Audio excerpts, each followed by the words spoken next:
श्री शिवाय नमस्तुभ्यम। हर हर महादेव। महादेव की कृपा आप सभी पर सदा बनी रहे। आज सोमवार का दिन है और सोमवार का दिन भगवान शंकर को समर्पित होता है। आज के दिन भक्त भोलेनाथ को प्रसन्न करने के लिए विशेष पूजा अर्चना करते हैं। कुछ लोग आज के दिन व्रत भी रखते हैं ताकि भगवान शिव की कृपा सदा बनी रहे।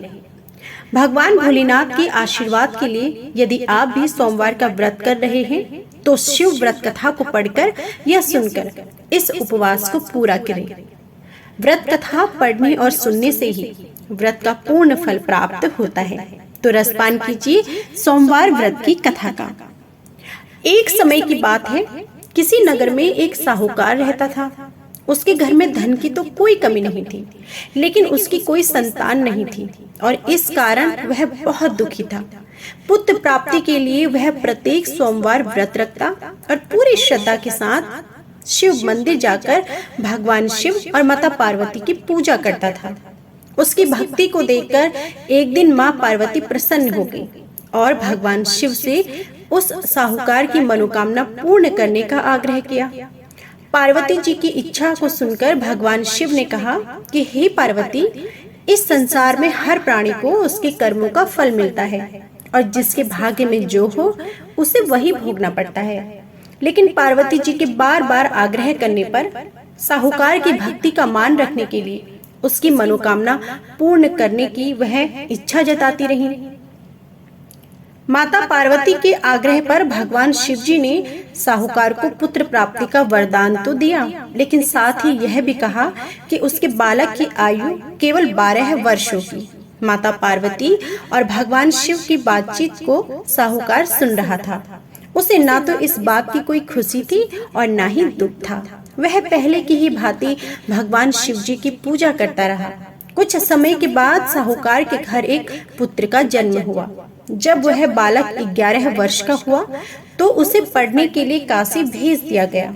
साहूकार ने पुत्र के मामा को बुलाकर उसे बहुत सारा धन दिया और कहा कि तुम इस बालक को काशी विद्या प्राप्ति के लिए ले जाओ और मार्ग में यज्ञ भी कराना। जहाँ भी यज्ञ कराओ वहाँ ब्राह्मणों को भोजन कराते जाना और दान दक्षिणा देते हुए जाना।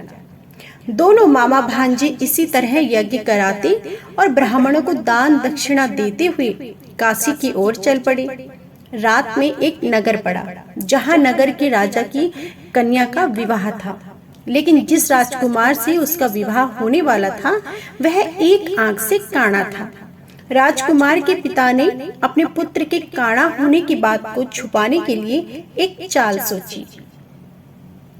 साहूकार के पुत्र को देखकर उसके मन में विचार आया। उसने सोचा क्यों ना इस लड़के को दुल्हा बनाकर राजकुमारी से विवाह करा दूं। विवाह के बाद इसको धन देकर विदा कर दूंगा और राजकुमारी को अपने नगर ले जाऊंगा। लड़के को दूल्हे के वस्त्र पहनाकर राजकुमारी से विवाह करा दिया गया, लेकिन साहूकार का पुत्र ईमानदार था। उसे यह बात बिल्कुल भी न्याय संगत नहीं लगी।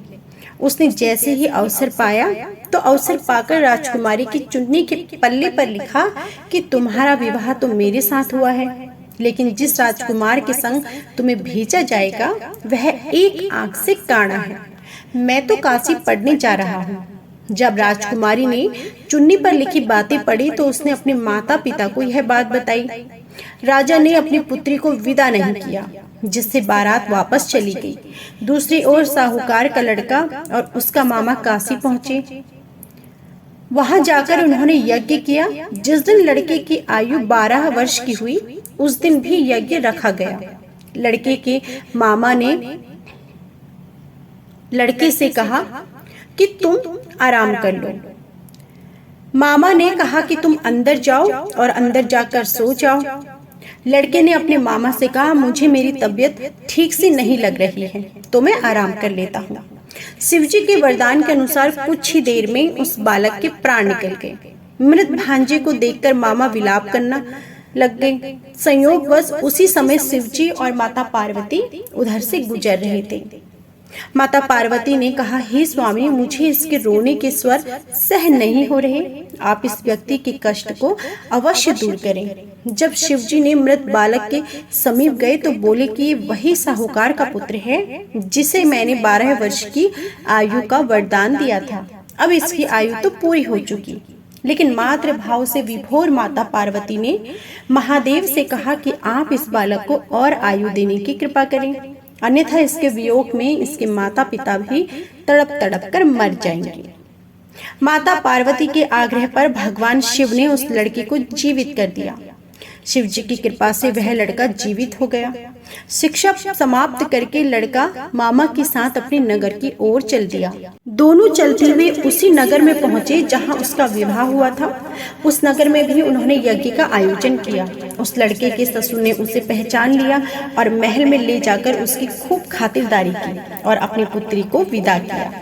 इधर साहूकार और उसकी पत्नी भूखे प्यासे रहकर बेटी की प्रतीक्षा कर रहे थे। उन्होंने प्रण कर रखा था कि यदि उन्हें अपने बेटे की मृत्यु का समाचार मिला तो वह भी प्राण त्याग देंगे। परंतु अपने बेटे के जीवित होने का समाचार पाकर वह बेहद प्रसन्न हुए और उसी रात भगवान शिव ने व्यापारी के स्वप्न में आकर कहा कि हे श्रेष्ठी, मैंने तेरे सोमवार के व्रत करने और व्रत कथा सुनने से प्रसन्न होकर तेरे पुत्र को लंबी आयु प्रदान की है। इसी प्रकार जो कोई सोमवार का व्रत करता है या कथा को सुनता है और पढ़ता है, उसके सभी दुख दूर होते हैं और उसकी सभी मनोकामनाएं भी पूर्ण होती हैं। अब जानिए सोमवार व्रत की विधि।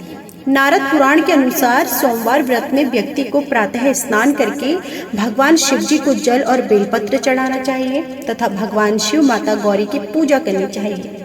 शिव पूजन के लिए सोमवार व्रत कथा जरूर सुने। इसके बाद केवल एक ही समय भोजन करें। साधारण रूप से सोमवार का व्रत दिन के तीसरे पहर तक होता है, मतलब शाम तक रखा जाता है। सोमवार व्रत 3 पहर का होता है।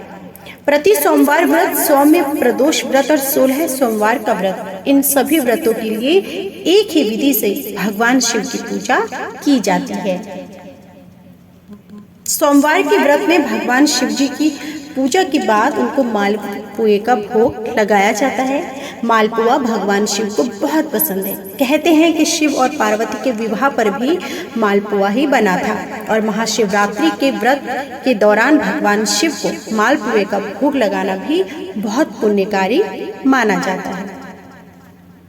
तो यह थी संपूर्ण सोमवार व्रत कथा। उम्मीद है कि आपको हमारी यह कथा जरूर पसंद आई होगी। कथा पसंद आई हो तो प्लीज वीडियो को लाइक कीजिएगा। कमेंट बॉक्स में जय भोलेनाथ जरूर लिखिएगा।